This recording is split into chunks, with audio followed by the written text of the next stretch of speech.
last class we had done with different types of pointers. So today, before heading off to pointer in an array and passing pointers in a function, the most basic thing we'll do is dynamic memory allocation. Alright, now I had said that there are basically three different types of allocation. First is your static memory allocation, dynamic memory allocation, and last is your automatic memory allocation. Static memory allocation is what? I write int x, that is at compile time itself the compiler decides how much memory will be allocated. Like x takes up 2 bytes, this x taking up 2 bytes, it will be fixed during the entire length of the program. That is, variables x takes up 2 bytes, right? Now compile time decides how much space will x occupy, that is fixed, but x is allocated memory during runtime.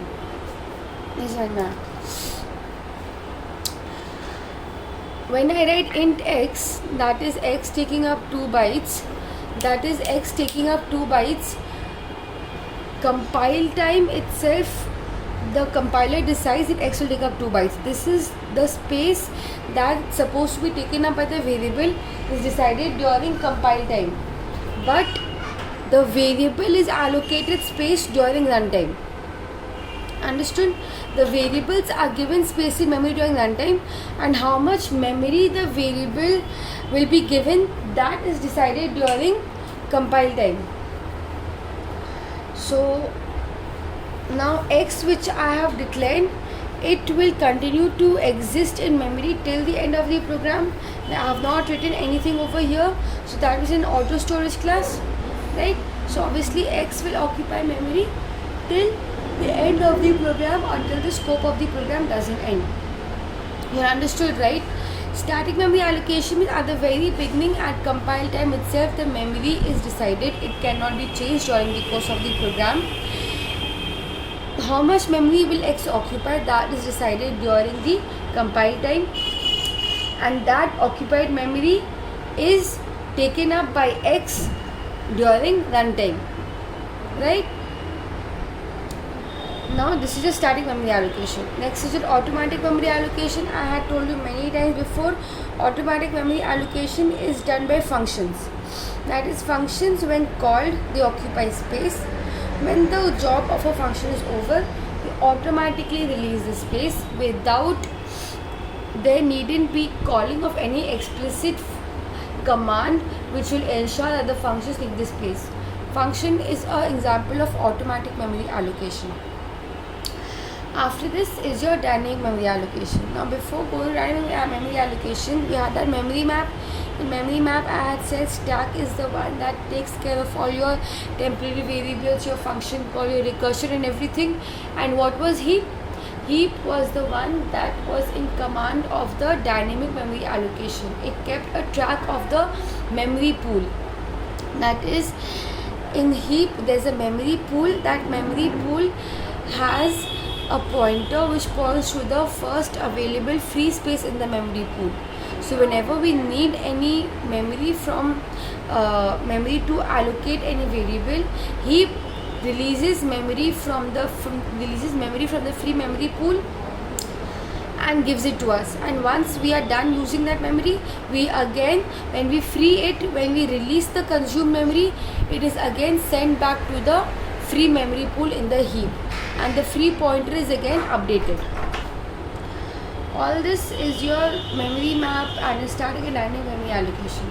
Another thing, keep in mind, whenever we give the name of a variable, like int a, so the moment we give a name of a variable, that comes under your static memory allocation. In dynamic memory allocation, we do not have the liberty to give the name of a variable.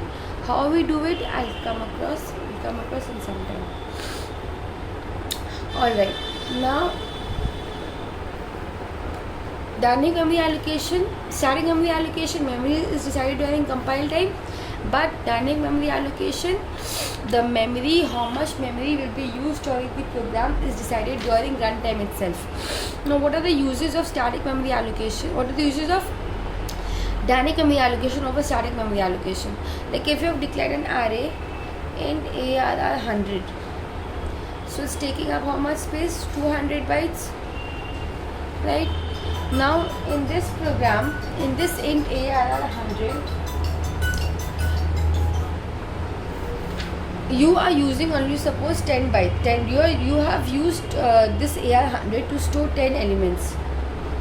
That means you have used just 20 bytes. So rest 180 bytes is wastage. You are not using to store anything. So this causes wastage of space.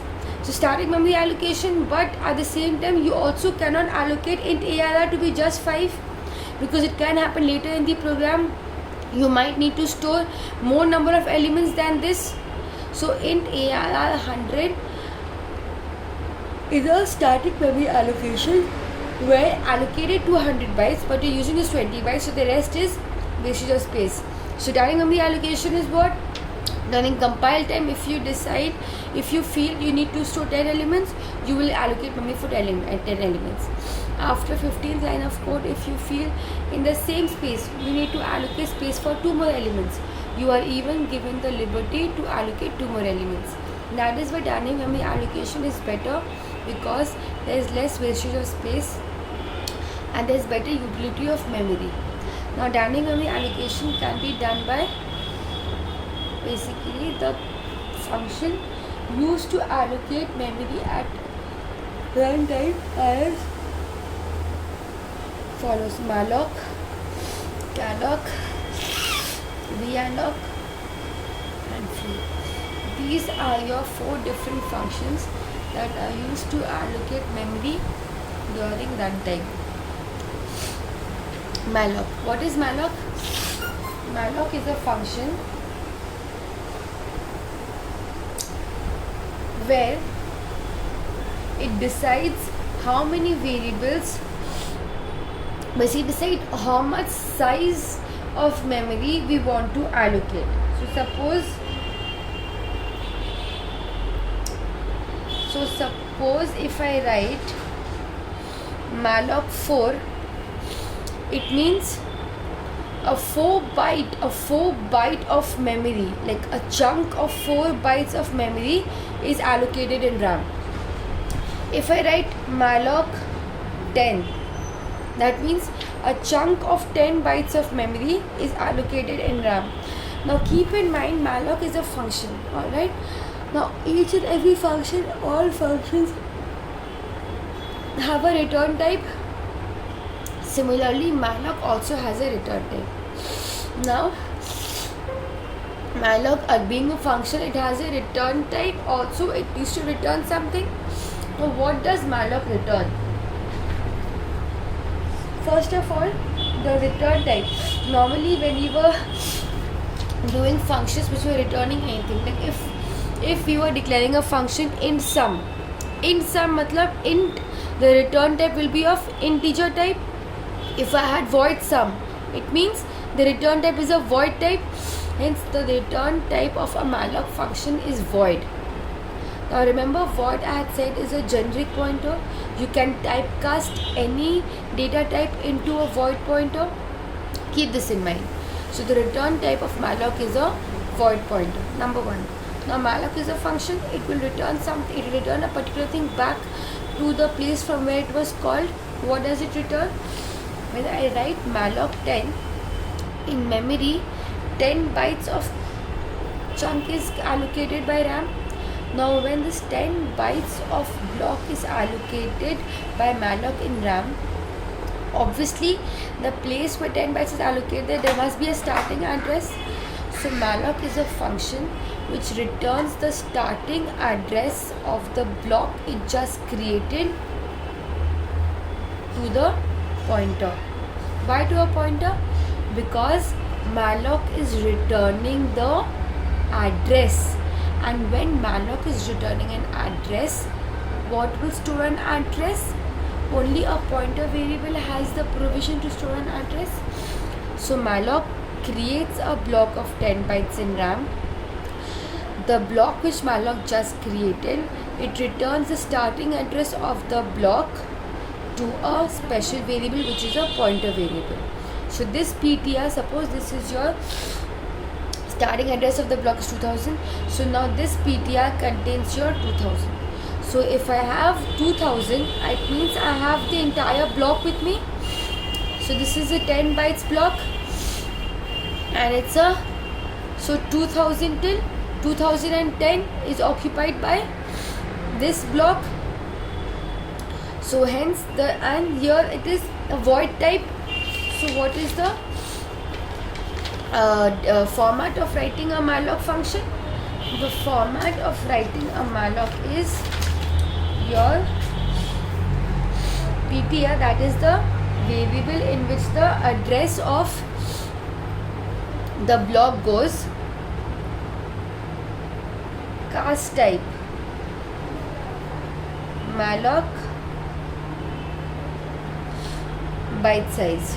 So PTR, now suppose this block is of integer type. Alright, now if I write here void star malloc 10 and PTR is declared as int type of pointer, so here the pointer is int type and here I am using void star, so an error, a warning will throw data type mismatch. To avoid that, we typecast it. So if PTR int star malloc 10 bytes of block is created in RAM whose base address is passed to PTR. So PTR is made to contain the address of the block which was just created by malloc. Alright, so this is your malloc function. After this we have calloc. Calloc also does the same. Malloc creates just one chunk of memory. But what does calloc do? Calloc creates an array of memory. Like so, malloc was creating one block of 10 bytes. Calloc is creating, suppose I want to create an array which will keep 10 elements and each block will be of 2 bytes. Right? So what does calloc do? Calloc format is calloc, number of elements and the element size. The return type of calloc is also void. Here also we have to typecast it. So here also, just like malloc was returning the base address of the block it just created, calloc also returns, calloc is also a function, it returns the base address of the array it just created. Only difference is calloc creates an array, malloc creates a chunk, one block of memory. So PTR same int star calloc. Suppose I want to create an array of 10 elements, 10 comma, and each block should be of 2 bytes, so 10 comma 2. So this creates an array of 10 elements and each element is of size of 2 bytes. Right? So if I ask you the difference between malloc and calloc, what will it come to? Malloc creates a block of memory, calloc creates an array of memory. Malloc, after creating a block of memory, it initializes the block of memory with a garbage value. So until and unless you do not store anything in that block. So when malloc created 10 bytes in RAM, in this 10 bytes we have garbage. Unless and until you put a particular value over here, till then it will keep occupying garbage. But calloc, when it creates an array of memory in RAM, until and unless it is not initialized, each of the block in an array will by default store 0. So malloc by default stores garbage, calloc by default stores 0. So which is faster, malloc or calloc? Obviously malloc is faster. Why? Because malloc after creating it just puts garbage value, but calloc after creating has to store 0 in each of the block of the array. So it will take up much more time than malloc. Right? Alright, this was your basic malloc and calloc. Now I keep on saying, why is dynamic memory allocation better? Like, because after, suppose at runtime you created an array of 10 elements, each of 2 bytes. Now after in midway of the program you realized you want to store 2 more elements. Dynamic memory allocation gives you the provision to do that also. How does it happen? We have to use a function realloc. Realloc, what does realloc do? Realloc,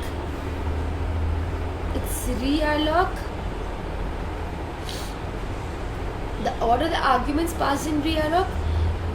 Now suppose when I wrote ptr insta calloc 10,2, it created an array of 10 elements, each of size 2 bytes, and the base address was in ptr. Now whose size I want to modify? ptr, because ptr contains the base address of this array. So realloc the size of the address you want to remodify with the new size. New size is what? Suppose new size is 12. Okay. Now ptr contains originally the base address of the original block. That is, ptr contains a base address where 10 elements are stored.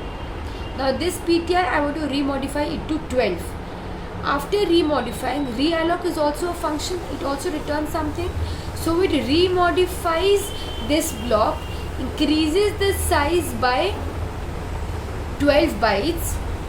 So if I write here 2 by 2 bytes, alright, and it returns the base address of the newly created block again to ptr. So that means my original pointer ptr, it had 1, 2, 3, 4, 5, 6, 7, 1, 2, 3, 4, 5, 6, 7, 8, 9, 10. Originally ptr had 10 elements, each of size 2 bytes.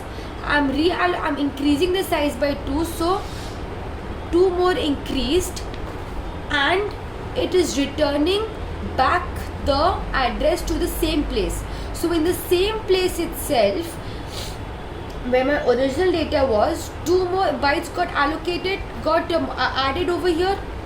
Alright, so now I have an array of 12 elements, each are of size 2 bytes, right? So but here what is the problem? It can happen, you do not know in RAM whether originally when you created ptr of 10 elements of size 2 bytes, you do not know whether after 10 elements are there 2 more bytes free or not. You do not know whether 2 more spaces are free or not. So it can happen, suppose you want to change the suppose in the original place itself you're adding 2 more bytes or 2 more blocks of space. It can happen that there's already some reserved memory over here, so it will override the reserved memory, it will result in a garbage value. So what we do is we try and do this entire reallocation in a new place. So I take up another pointer q, I write realloc, I pass the address of the original array which I want to modify ptr, comma 2. So what happens? Ptr, which was originally of size 10 elements, that gets passed. By how much I want the size to be increased? By 2 blocks, that gets passed. And I reallocate the entire thing in a new place. I pass the address of my newly created array in Q. So now Q is an array of 12 elements, each of size 2 bytes. Why am I doing this? Because I do not know whether in the original place do I have extra memory or free memory or not. It can happen, I may not have free memory. So if I do not have free memory, it will result in a overwriting which can cause garbage values to be given as output. So to prevent that, I'm reallocating it in a new space. So what does realloc do? Along with recreating an array of size 12 elements, it also copies the content from the original PTR to Q. So originally my 10 elements were occupied, 10 blocks had some data. So those 10 in Q, those 10 blocks will have data along with the 10 blocks having data. 2 more additional blocks will also be created. So isn't this safer? Because here I am altogether creating a new memory without having the fear of overwriting or any kind of garbage data. Now suppose it can happen that there is no free memory. So Q realloc, if realloc returns a null pointer, it means that I have no free memory. So before running a program, always check whether, suppose this is, if Q equal to null, it means memory could not be instantiated or memory could not be allocated. So null pointer is returned.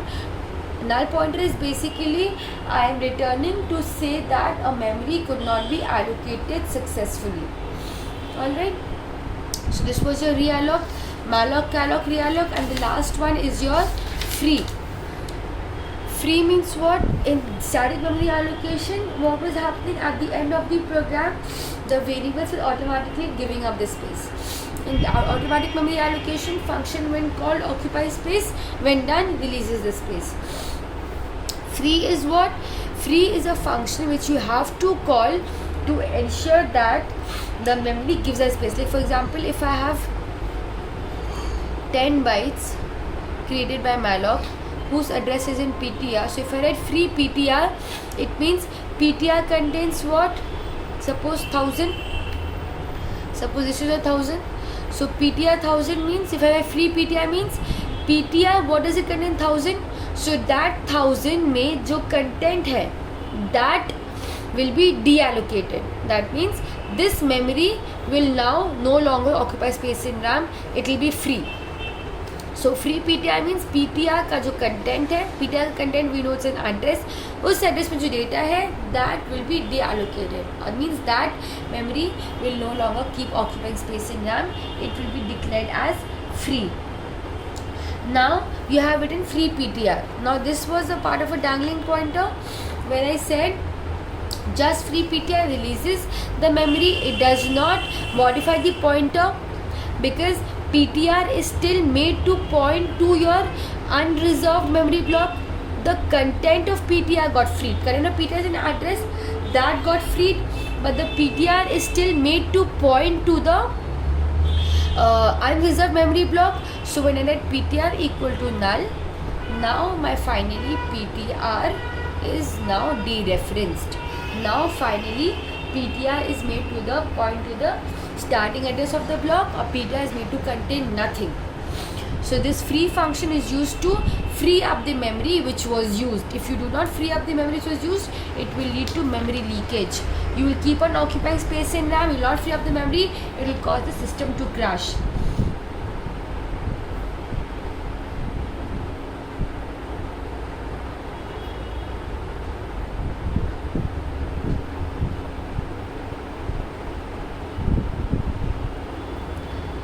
So understood free PTR, malloc, calloc and realloc. If you have doubts, please ask, because this is a very important topic.